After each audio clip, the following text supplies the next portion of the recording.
So here's our story about Anansi, the wise spider.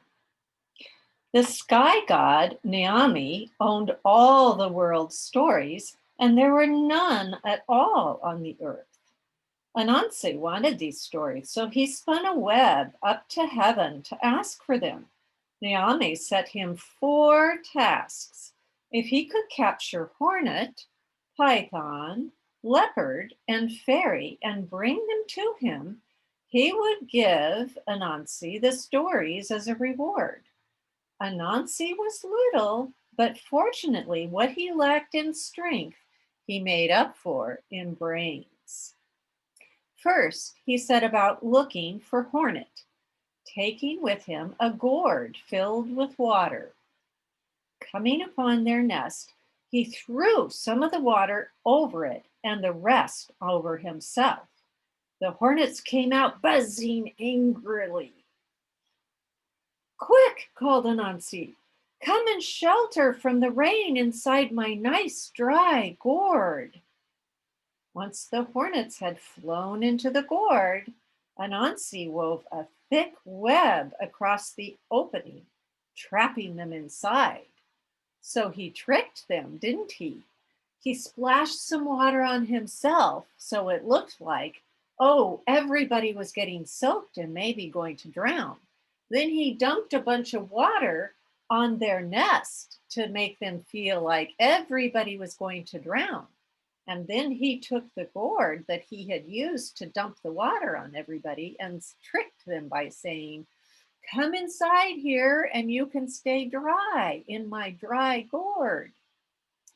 But that was his trick, wasn't it? So once they all ran inside or flew inside, then he covered it all up with his web and trapped them. Let's see, that's the first task done. Let's see what he does next. Next, he went to look for Python.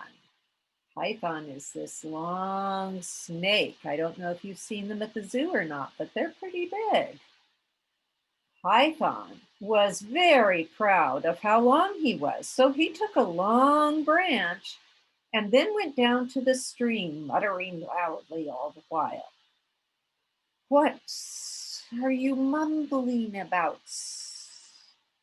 Called Python from the tree nearby. Well, my wife thinks that you are shorter than this branch, but I think you are longer, said Anansi. I don't know how to convince her. Well, that's simple, said the python. I'll lie along the branch and prove that I am longer.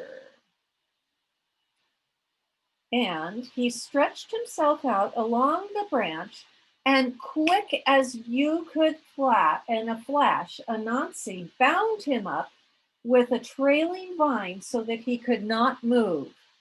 So he tricked him into lying down onto this branch through appealing to his pride that he was the longest creature, didn't he?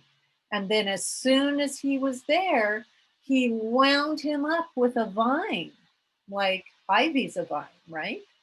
Well, he was trapped. So that's number two. Let's see who he gets to next. Now it was Leopard's turn.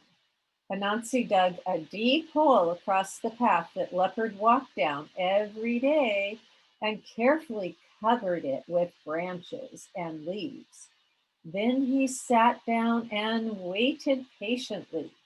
Leopard came along later that day and fell right into Anansi's trap. Help! Help! Somebody help me, he cried. Here, grab my web, Anansi said, coming out of his hiding place. As Leopard reached up, Anansi let down a sticky web of threads onto his head and bound him up tightly. That web is getting to be a pretty handy tool, isn't it?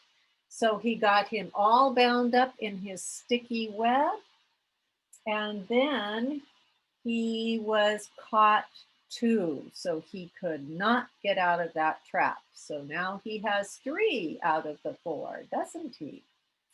So now finally he set off to capture Fairy.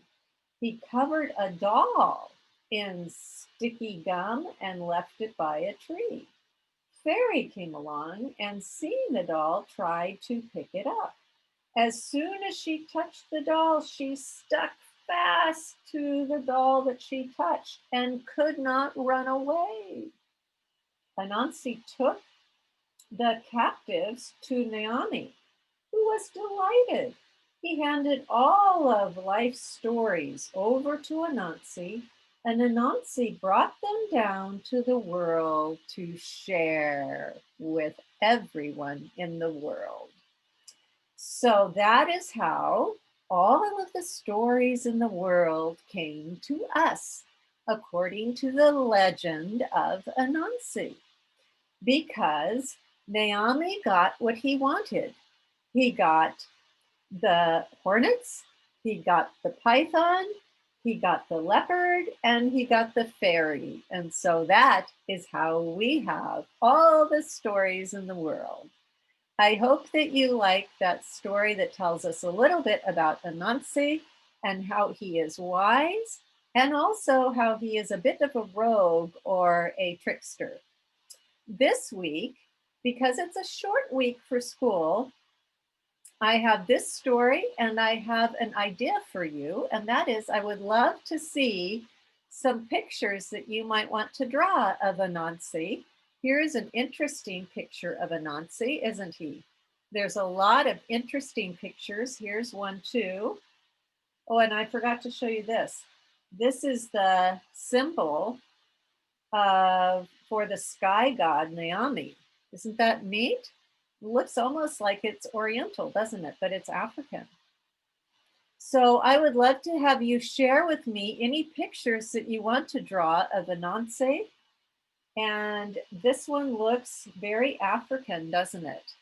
With the patterns on it. So he comes in lots of different sizes and lots of different patterns. Or you could draw him more like this. And you can put him like he's on a tree right here. Down here, he's on top of the gourd. So I would love to see any pictures you want to draw of Anansi this week and share them on our discussion page. I hope you have a good weekend, and I will see you next time. Bye-bye. Have a good week.